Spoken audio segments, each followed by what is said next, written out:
Ellipses are very applicable in various ways, and it's due to a feature that we have. I'm just going to go ahead and draw it here. We have an ellipse, and I've got two foci of the ellipse. Okay.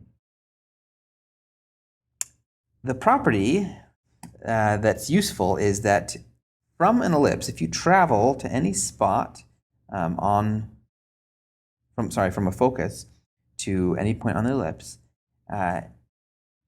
then the connection to the other point, these two angles are the same. Okay?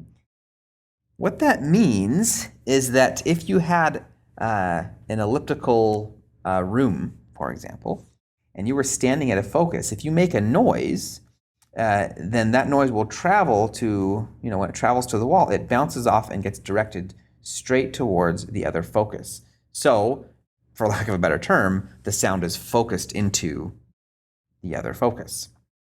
Okay, this is true for sound or light, and it's actually used in radiation for treatment of cancer, because if you can emit a strong pulse of radiation from one ellipse in a container that's elliptical shaped, then it will bounce off and get directed straight to the other focus.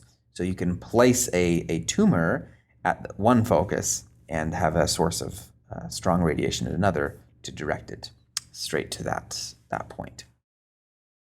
Let's look at an example. Shauna and Spencer want to exchange secrets from across a crowded whispering gallery, which is a room having a cross-section that is half of an ellipse. So I'm going to go ahead and draw this. So we've got a room, they're standing on the ground, which is why this is half of an ellipse.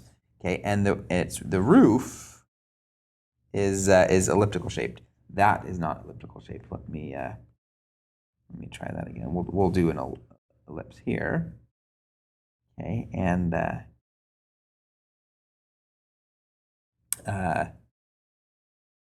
it's just the top half of that ellipse. Okay.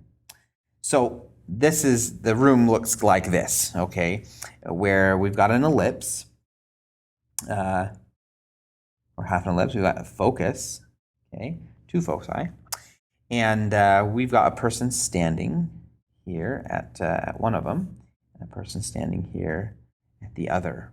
Okay, this is a whispering gallery. Now when one of them speaks, this sound will travel. When it hits the roof, it will bounce directly to the other person. So the room is 40 feet high. So that's here, the center, that distance right there is 40.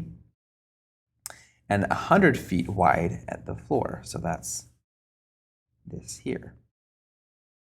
How far from the outer wall should each of them stand? So they will be positioned at the foci of the ellipse. Well, if this is 100, then half of that distance, okay, that's 50. Okay, that's from the center out to the outer wall. We're just looking for c, and we know that c squared equals a squared minus b squared. Well, c is what we don't know. A is 50, so 50 squared, minus b is 40, so 40 squared. That's 2,500 minus 1,600. That subtraction there is just 900. So take the square root and you get c is equal to 30. That's the distance from the center to the focus. That's this distance right here, 30, to where they should stand. The question is, how far from the outer wall should they stand? So if that is 30, then the distance from them to the outer wall is 20. So the answer here would be 20 feet.